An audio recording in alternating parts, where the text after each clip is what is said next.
लोक प्रसार और हरी बोल हरियाणा के सभी दर्शकों को मेरी तरफ से राम राम। और फिलहाल खड़ा हूँ यहाँ पे रोहतक के PGIMS जो मेडिकल इंस्टीट्यूट है, यहाँ पे खड़ा हूँ। और यहाँ पे लगातार 25 दिनों से स्ट्राइक पे बैठे हैं स्टूडेंट्स जितने हैं यहाँ पे, और 3 दिन से भूख हड़ताल पे बैठे हैं। और ये क्यों बैठे हैं और क्या सारा मामला है, क्या इनकी मांगे हैं, और ये सारी बातें आपसे करवाएंगे। फिलहाल हमारे साथ में जुड़े हुए हैं पंकज बिट्ठू जी, जो यहाँ के स्पोक पर्सन हैं। तो नमस्कार जी। नमस्कार सर। तो सबसे पहले स्वागत है आपका हमारे यूट्यूब चैनल लोक प्रसार हरी बोल हरियाणा में।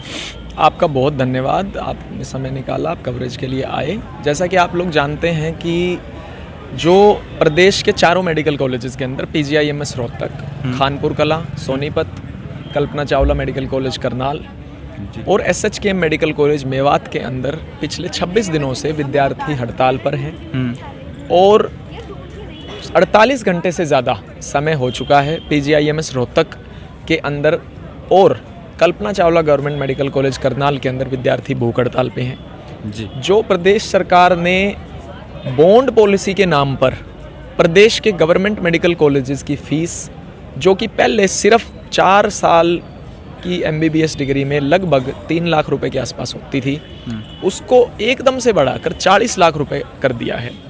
उसके विरोध में ये एजिटेशन चल रहा है।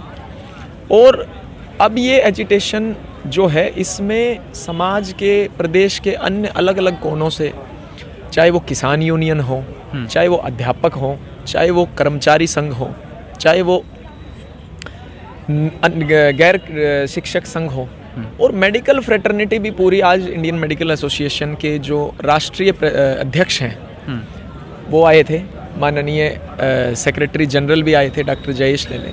तो पूरे के पूरी फ्रेटर्निटी, पूरा का पूरा जो है एक तरीके से समाज, पूरा तबका, पूरा एक शिक्षण जो मतलब एक विद्यार्थी समूह होता है, वो पूरा इस पूरी प्रदेश की इस पॉलिसी के अगेंस्ट एकजुट होकर खड़ा हो गया है।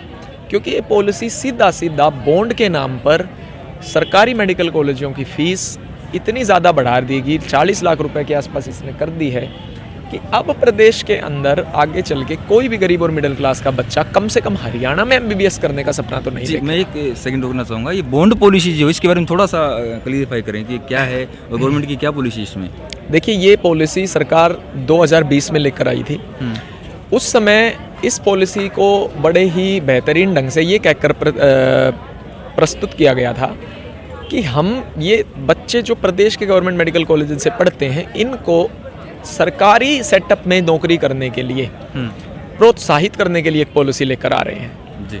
उसमें उन्होंने क्या किया कि बच्चा जब भी सरकारी मेडिकल कॉलेज में एडमिशन लेगा, उसी समय पे वो 10 लाख रुपए सालाना के हिसाब से उसके नाम पर एक लोन सैंक्शन हो जाएगा।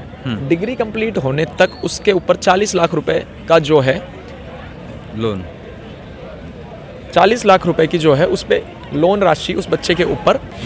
उसके बाद में अगर उस बच्चे को सरकारी मेडिकल कॉलेजेस के अंदर, सरकारी हेल्थ सेटअप के अंदर नौकरी मिल जाती है तो ठीक है, तो सरकार उसके पैसे दे देगी, 7 साल तक उसको वहाँ पे काम करना होगा। अगर नहीं मिल पाती है, ऐसी स्थिति में उस पूरे लोन का जो भार है वो उस बच्चे पे आ जाएगा। और हरियाणा प्रदेश के अंदर जो वैकेंसीज़ के आंकड़े हैं वो ये साफ दर्शाते हैं कि हरियाणा प्रदेश के अंदर चिकित्सकों के पद खाली नहीं है। मैं आपको 2022 का ही अगर आंकड़ा बताऊं, 2022 के अंदर 762 पदों के लिए रिक्तियां निकाली थी इन्होंने, जिसमें से मोस्टली बैकलॉग था। 762 पदों के लिए लगभग 7000 लोगों ने आवेदन किए। आप देख सकते हैं 762 पद है और उससे 10 गुना ज़्यादा लोग आवेदन कर रहे हैं। तो बिल्कुल साफ है आंकड़ों से कि हरियाणा प्रदेश में चिकित्सकों के पद हैं ही नहीं इतने। अब सरकार पद तो क्रिएट करती नहीं है, रेगुलर वैकेंसीज तो निकालती नहीं है, अपॉइंटमेंट तो करती नहीं है, और ठीकरा फोड़ती है मेडिकल कॉलेज के स्टूडेंट्स के ऊपर कि आप गवर्नमेंट जॉब नहीं करते। जब आप पद ही नहीं निकालोगे, जब आप वैकेंसीज ही नहीं निकालोगे, तो बच्चा कहाँ से करेगा जी। इसका सॉल्यूशन लेने के लिए क्या कह रहे हैं कि अगर आप गवर्नमेंट मेडिकल कॉलेज से पढ़ते हो तो आपको इस लोन के दबाव में आकर 7 साल तक प्रदेश की जो सरकारी हेल्थ सर्विसेज हैं उनमें काम करना पड़ेगा बिना किसी जॉब गारंटी के। सबसे महत्वपूर्ण बात इस पॉलिसी में यही है कि सरकार बच्चे को नौकरी देने की कोई रिस्पॉन्सिबिलिटी नहीं ले रही है, प्रेशराइज कर रही, सिर्फ प्रेशराइज कर रही है जॉब करने के, और वो जॉब भी उसको खुद लेनी है। सबसे बड़ा विरोधाभास यही है, एक तरफ आप कहते हो कि हम ये चाहते हैं बच्चे हमारे पास आके काम करें, बहुत अच्छी बात है। अगर वो आप चाहते हो कि वो काम करें तो आप उन सबको काम दे क्यों नहीं रहे? आप कह रहे हो काम भी आपको खुद लेना पड़ेगा, सबके साथ लड़के। कोई भी कॉम्पिटिटिव प्रक्रिया होती है, कोई भी कॉम्पिटिटिव परीक्षा मान लीजिए होती है, उसमें सिर्फ गवर्नमेंट मेडिकल कॉलेज के स्टूडेंट्स compete नहीं करते, प्राइवेट के भी करते हैं, अदर स्टेट के भी करते हैं, फॉरेन के भी करते हैं। उस सब के बीच में कंपटीशन में से उस बच्चे के लिए नौकरी लेना बहुत मुश्किल है जी। अगर उसको नौकरी नहीं मिली, लोन का भार उसके ऊपर है। तो आपको जो है क्लियर ये बात है कि ये कोई सर्विस बॉन्ड व्यवस्था नहीं है। सर्विस बॉन्ड व्यवस्था में क्या होता है कि अगर आप किसी भी सरकारी मेडिकल कॉलेज से पढ़ते हैं तो आपका ये दायित्व होता है कि कुछ समय के लिए आप स्टेट की हेल्थ सर्विसेज में जॉब दें, क्योंकि आप सब्सिडाइज्ड एजुकेशन पे पढ़े हैं, आप टैक्स पेयर के पैसे पे पढ़े हैं। लेकिन सर्विस बॉन्ड के का जो है कुछ प्रिंसिपल्स होते हैं। पहला, डिग्री कंप्लीट होने के बाद सरकार आपको पोस्टिंग देगी जहाँ भी उसको आवश्यकता लगती है डॉक्टर्स की। वो पोस्टिंग अगर आप ठुकराते हैं, अगर आप मना करते हैं मिलने के बावजूद भी, तो आपको एक पेनल्टी राशि देनी पड़ती है। कहीं पे 5 लाख है, कहीं पे 10 लाख रुपए है, वो आपको देनी पड़ेगी अगर आप सरकार के दिए हुए जॉब ऑफर को ठुकराएंगे। ये होता है सर्विस बॉन्ड। हमारी ये मांग है कि हरियाणा प्रदेश के अंदर सर्विस बॉन्ड लगाया जाए ताकि प्रदेश के अंदर डॉक्टर्स की कमी पूरी हो, बच्चों को प्रदेश की जनता को सेवा करने का मौका मिले और हम अपना दायित्व निभा सकें। आप ये कह रहे हैं कि सर्विस बॉन्ड लगाया जाए और यहाँ पे आपने लिखा है कि सर्विस बॉन्ड जो है इसको वापस लिया जाए। आप यहाँ पे ध्यान से पढ़िए, यहाँ पे सर्विस बॉन्ड नहीं लिखा हुआ, यहाँ पे बॉन्ड पॉलिसी लिखी है जी। ये जो हरियाणा प्रदेश के अंदर पॉलिसी लाए हैं, ये बॉन्ड पॉलिसी है ही नहीं, ये सर्विस बॉन्ड है ही नहीं। हम तो सर्विस बॉन्ड चाहते हैं। सर्विस बॉन्ड में तो इनको जॉब देनी पड़ेगी ना, फिर उस बच्चे को पोस्टिंग देनी पड़ेगी, उसको नौकरियां इनके पास है नहीं, कहीं भी कोई पद खाली नहीं है। तो आप इनकी मंशा समझिए ना। हम ये चाहते हैं कि ये पॉलिसी तो गलत है, ये पॉलिसी बिल्कुल निराधार है और ये वास्तविकता को देखते हुए नहीं ली गई है, ये सिर्फ पैसा ऐंठने की मंशा से ली गई है जी। तो मैं ये कह रहा हूँ कि आपने ये बता दिया कि बॉन्ड पॉलिसी जो है ये निराधार है, बिल्कुल व्यर्थ है, ये इसका कोई औचित्य नहीं है। और दूसरा नंबर बात, अभी मैं आपसे अगर बात करूँ तो आप इसका जो निदान अगर आपसे पूछा जाए तो क्या होना चाहिए आपके नज़रिए में? हम ये चाहते हैं कि प्रदेश के अंदर एक कंपलसरी रूरल पोस्टिंग की व्यवस्था क्रिएट की जाए। जो भी स्टूडेंट प्रदेश के 4 गवर्नमेंट मेडिकल, अब तो 5 हो गए, फरीदाबाद में भी आ गए, जो इन 5 गवर्नमेंट मेडिकल कॉलेज से स्टूडेंट पढ़ेगा, वो अपनी डिग्री कंप्लीट होने के बाद उसको 1 वर्ष के लिए कंपलसरी रूरल पोस्टिंग करनी पड़ेगी, ग्रामीण सेवाएं बेहतर करने के लिए। उससे क्या होगा कि हमारी PHCs में, हमारी CHCs में, हमारे सब सेंटर्स में जो सरकार कह रही है कि डॉक्टर्स नहीं है, वैसे तो वास्तविकता में पद ही नहीं है, लेकिन हम अगर उनकी बात भी ऊपर रखें तो वो ये कह रहे हैं कि डॉक्टर्स का अभाव हो जाएगा आने वाले समय में, हमें PHC बनाने हैं, CHC बनाने हैं, हमें हेल्थ इंफ्रास्ट्रक्चर बढ़ाना है। ये सरकार का विजन है, बहुत अच्छी बात है। इससे अच्छा क्या हो सकता है प्रदेश की जनता के लिए? हम ये कह रहे हैं कंपलसरी रूरल पोस्टिंग की आप व्यवस्था लेके आइए। जो भी बच्चा यहाँ से पास आउट होगा उस सबको मैंडेटरली 1 साल के लिए ग्रामीण सेवा देनी पड़ेगी। मैं आपको कहता हूँ, हम शहर में भी नहीं मांग रहे, हम कह रहे हैं गाँव की जनता की हम जाके सेवा करेंगे जी। जिस बच्चे को आपने पोस्टिंग दी, रूरल पोस्टिंग, और उसने करा रिफ्यूज, वो आपको दे देगा 5 लाख रुपए जी। और अगर आप नहीं दे पाए उसको रूरल पोस्टिंग तो उसका कोई फिर मतलब नहीं पड़ता पैसे देने का, फिर वो चीज़ अन्याय है जी। अगर आप तब भी उससे पैसे मांग रहे हैं, पोस्टिंग आप उसको दे नहीं पा रहे, तो वो पैसा आपको क्यों देगा? तो सीधी सीधी बात है कि गवर्नमेंट अगर इनको 1 साल के लिए यहाँ पे स्थापित करती है किसी भी हेल्थ सेंटर में या CHC PHC में, तो ये लेने के लिए तैयार है। और बंदा कोई डिफ्यूज करता है तो 5 लाख रुपए देने को तैयार है। 40 लाख क्यों नहीं? हम लोग बिल्कुल स्वागत 40 और 5 में काफ़ी फर्क है। हम स्वागत करते हैं। जहाँ तक बात आपने 40 लाख रुपए की है, देखिए पहली बात तो हरियाणा में ट्यूशन फीस ही बहुत ज़्यादा है जी। हरियाणा प्रदेश में ये पॉलिसी 2020 में आई थी, 50,000 रुपये से बढ़ाकर ट्यूशन फीस 80,000 रुपये कर दी थी सिर्फ फर्स्ट ईयर की।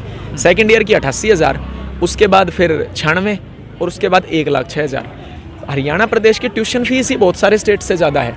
फिर आपकी मैं 40 लाख रुपये वाली बात पे आता हूँ। जो बॉन्ड ब्रीच की राशि है वो ऐसी होनी चाहिए कि अगर एक्सेप्शनल सर्कमस्टांसिस में कोई बच्चा नौकरी रिफ्यूज भी करता है तो वो राशि किसी भी गरीब मिडिल क्लास के परिवार के लिए देनी संभव हो, क्योंकि उस समय तक वो बच्चा डॉक्टर नहीं बन पाएगा। ये लोग कहते हैं आप उस समय तक 4 लाख कमाओगे, 5 लाख कमाओगे। मैं एक बात पूछता हूँ, प्लेन MBBS ग्रेजुएट को, जिसने सिर्फ MBBS की, उसको कौन से इस देश के कोने में 4 लाख रुपए मिलते हैं? ये यही बताते हैं कि भाई इस अस्पताल का नाम है, या 4 लाख नहीं, सिर्फ 60 से 70 हज़ार रुपए मिलते हैं उसको जी। प्राइवेट सेक्टर में।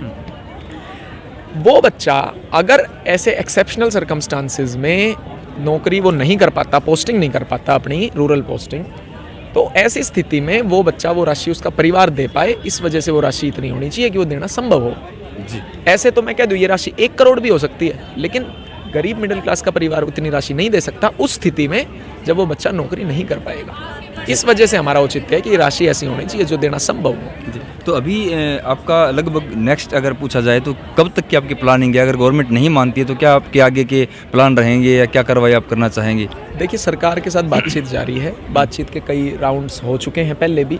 डायरेक्टर मेडिकल एजुकेशन के स्तर पर मीटिंग हो चुकी है, additional chief secretary medical education के स्तर पर मीटिंग हो चुकी है। कल जो मीटिंग हरियाणा निवास चंडीगढ़ में हुई है वो मुख्यमंत्री के प्रधान सचिव श्री वी उमाशंकर जी की अध्यक्षता में हुई थी। कल भी हमें मीटिंग का न्योता आया है 3 बजे हरियाणा निवास चंडीगढ़ का। हम स्वागत करते हैं, हम जाएंगे, हम अपनी बात रखेंगे। लेकिन फिर एक बार आपके चैनल के माध्यम से मैं पूरी प्रदेश की जनता के आगे बात रखना चाहता हूँ कि हम कंपलसरी रूरल पोस्टिंग चाहते हैं। हर एक बच्चा अपनी डिग्री के बाद 1 साल के लिए प्रदेश की ग्रामीण जनता की सेवा करना चाहता है। आप और बताओ, हमें सरकार पोस्टिंग तो दे, पोस्टिंग देने की रिस्पॉन्सिबिलिटी सरकार ले ले, उसी समय आंदोलन पिछले दौर की जो बातचीत रही उनमें लगभग कहाँ तक बात सिरी पहुंची? देखिए, कल की जो बातचीत हुई है उसमें भी कोई निर्णय नहीं निकल पाया है। बातचीत के और भी राउंड्स होंगे, जैसा कि मैंने आपको बताया, हमें कल के लिए भी न्योता आया है। कल सिर्फ हमने अपनी तरफ से पक्ष रखा था, सरकार ने अपनी तरफ से पक्ष रखा था, लेकिन किसी भी चीज़ पर कोई निर्णय नहीं हो पाया, ना कोई आश्वासन मिला हमें। हाँ, आगे की बातचीत के लिए उन्होंने कहा है कि भाई दरवाजे खुले हैं, हम फिर एक बार बातचीत का दौर रखेंगे, उसका हम स्वागत करते हैं। जी। बच्चे भूख हड़ताल पे बैठे हुए हैं। सरकार का और हमारा पेच इस जगह पे फंसा है कि एक तरफ तो वो कहते हैं हम चाहते हैं आप हरियाणा के सरकारी अस्पतालों में काम करें, और दूसरी तरफ कहते हैं कि हम आपको जॉब भी नहीं देंगे। यहाँ पेच फंसा हुआ है। ये पेच सरकार का ही अपने साथ फंसा हुआ है, हमारा नहीं फंसा। खुद फाइट करके लेनी होगी जॉब, खुद कॉम्पिटिटिव जो एग्जाम होते हैं उसमें रैंक लेकर। वो गलत है, वो गलत है, क्योंकि वो सर्विस बॉन्ड के प्रावधान के बिल्कुल विरोधाभास में है। सर्विस बॉन्ड में ये चीज़ नहीं होती। हाँ, सर्विस बॉन्ड की जो समय अवधि है, जैसे मैं आपको कह रहा हूँ 1 साल रूरल पोस्टिंग के बाद में अगर वो बच्चा गवर्नमेंट सेटअप में जाना चाहता है तो डेफिनेटली उसको वो एग्जाम देके जाना पड़ेगा, क्योंकि अब तो वो एक परमानेंट नौकरी के लिए जा रहा है ना, वो एक अलग चीज़ है। बॉन्ड की जो सर्विस होती है वो एक अलग व्यवस्था होती है। नौकरी लेना अगर कोई बच्चा गवर्नमेंट सेक्टर में चाहता है तो उसको तो प्रवेश परीक्षा देनी पड़ेगी। अगर एज ए प्रैक्टिकल आपको वहाँ पे स्थापित किया जाए, जैसे आपके कोर्सेज में होता है 6 महीने की 1 साल की जो होती है अपनी प्रैक्टिस टाइप में जो, तो ऐसे अगर वो गवर्नमेंट ऐसी पॉलिसी ले दे कि इसमें आपकी जो कोर्स जो पूरा होने के बाद में 1 साल तक आपको गाँव में एज ए प्रैक्टिस मतलब आपको करना पड़ेगा। देखिए, तो मैंने तो पहले ही आपको कहा है कि हम तो स्वागत करते हैं इस चीज़ का, हम तो खुश हैं। बच्चे को अपने प्रदेश की जनता की अगर सेवा करने का मौका मिलता है, इससे अच्छा क्या हो सकता है। हम भी तो इसी प्रदेश की उपज हैं, हम कहाँ से आए हैं। यहाँ पर 90% बच्चा हरियाणा प्रदेश का ही है, कोई इस जिले का है, कोई उसका। हम भी उन्हीं गांवों में से आते हैं, जाइए हमें भेजने की बात कर रहे हैं, हम कोई डरते थोड़ी हैं वहाँ जाने से। जी। तो बच्चे देखिए भूख हड़ताल पे बैठे हुए लगातार 3 दिन से बैठे, 48 घंटे हो गए, तो कब तक का आपको लगता है कि इतना जोश कितना विद्यार्थी इस नाजायज़ जो सरकार का तानाशाह रवैया है इसके लिए किसी भी हद तक लड़ने को तैयार हैं। ना हम भूख हड़ताल से डरते, ना हम आमरण अनशन से डरते। ज़रूरत पड़ेगी सब कुछ करेंगे हम अपने अधिकारों के लिए, अपने संस्थान को बचाने के लिए जी, और मेरिट को बचाने के लिए। क्योंकि एक जो बहुत ज़्यादा इस पॉलिसी की वजह से समस्या आई है वो ये आई है कि जो हमारे प्रदेश के सरकारी मेडिकल कॉलेज हैं उनकी मेरिट बहुत गिर गई है। 2020 में जब ये पॉलिसी आई थी उसी साल से प्रदेश के संस्थानों के अंदर जो बच्चे आ रहे हैं उनकी रैंक में भारी गिरावट थी, कम मेरिट वाले बच्चे सीट उठाने लग गए थे। और अब ये पॉलिसी अगर सरकार की रहती है तो प्रदेश की जनता को आगे चल के कम मेरिट वाले डॉक्टर्स को भुगतना पड़ेगा। जो हमारे मंत्री हैं, हमारे मुख्यमंत्री जी, स्वास्थ्य मंत्री जी, वो तो मेदांता में इलाज कराते हैं, अपोलो फोर्टिस में इलाज कराते हैं, लेकिन प्रदेश की जनता तो पीजीआई में इलाज कराती है, खानपुर में इलाज कराती है। यहाँ तो कम मेरिट वाले डॉक्टर्स बना दो, क्यों? ऐसी बॉन्ड पॉलिसी लाकर। जो अच्छे बच्चे हैं, जो प्रतिभाशाली बच्चे हैं, वो ऐसी पॉलिसीज के चलते प्रदेश के संस्थानों में दाखिला नहीं लेते। मैं छोटा सा आंकड़ा आपको बताऊंगा। हरियाणा के जो पीजीआई रोहतक के सामने आप खड़े हो, यहाँ पे ऑल इंडिया कोटा राउंड 1 की 37 सीटें थी, उसमें से इस बार सिर्फ 3 बच्चों ने आगे ज्वाइनिंग दी। ये किसका नुकसान है? ये प्रदेश की जनता का नुकसान है। जो 37 अच्छे डॉक्टर्स प्रदेश को मिलते, उनमें से कोई दिल्ली चला गया, कोई आसाम चला गया, कोई पंजाब चला गया। किसका नुकसान हुआ है? जनता का नुकसान हुआ। तो हमारे चैनल के माध्यम से आप गवर्नमेंट को क्या संदेश देना चाहोगे, और जो बच्चे यहाँ पे प्रदर्शन पे बैठे हैं उनको एक क्या संदेश देना चाहोगे? सरकार की तरफ से यही संदेश है, विद्यार्थी सर्व करना चाहते हैं, विद्यार्थी सर्व करना चाहते हैं, आप उनको पोस्टिंग दीजिए, जो वो पोस्टिंग रिफ्यूज़ करेगा उससे आप पेनल्टी राशि लीजिए जी।